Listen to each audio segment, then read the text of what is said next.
थे ये जो उन्होंने थोड़े से निकाले हैं, पता नहीं 13-14 कितने। अच्छा वो जो निकाले वो भी इतने इंटरेस्टिंग, $100 किसी ने दिया हुआ है, किसी ने $50 दिया हुआ है, 5,000 दिया हुआ है, और ये जो बाहर से उन लोगों ने दिया हुआ है जो पाकिस्तानी है। एक इतना इंटरेस्टिंग है कि 2 मियाँ बीवी का जॉइंट अकाउंट है, हस्बैंड जो पाकिस्तानी है, बीवी इंडियन है, उन्होंने इंडियन फंडिंग में डाल दिया उसको।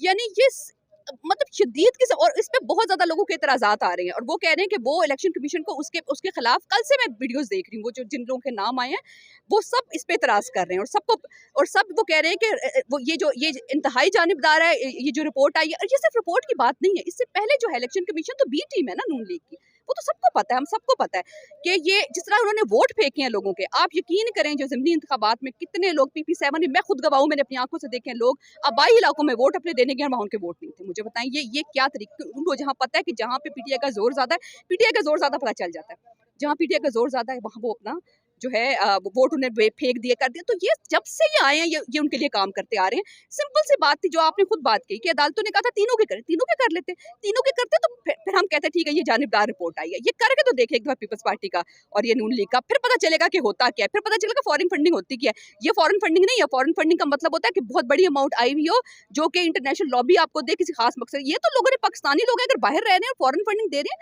मैं हैरान हूँ कि इसमें क्या खराबी है। हम पूरा पाकिस्तान फॉरेन फंडिंग पे चल रहा है, पूरा पाकिस्तान। IMF हमें पैसा दे रहा है, बड़े इदारे बाहर की जो डेवलपमेंट सेक्टर है वो यहाँ पे डेवलपमेंट सेक्टर को पैसा दे रहा है, वर्ल्ड बैंक दे रहा है, हर कोई चल ही पा रहा, पूरा पाकिस्तान फॉरेन फंडिंग पे रहा है। तो ये फॉरेन फंडिंग कौन सी ऐसी कोई या बहुत बड़ी कोई फंडिंग होती है जो उसमें आती है, तो ये ऐसी कोई बात नहीं है, सिर्फ ये जानिबदार नाम ECL में डालने की धमकी दी है, तो क्या ख्याल है?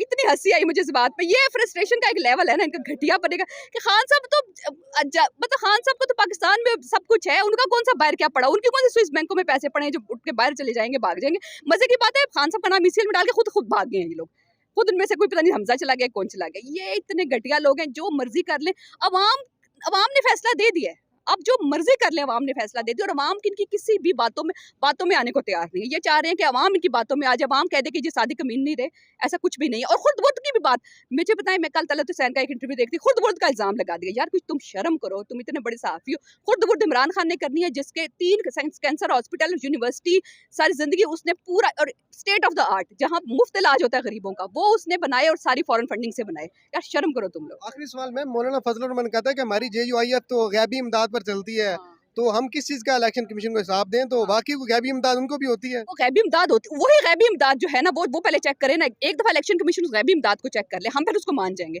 फिर हम कह देंगे कि गैर जानिबदार है बस।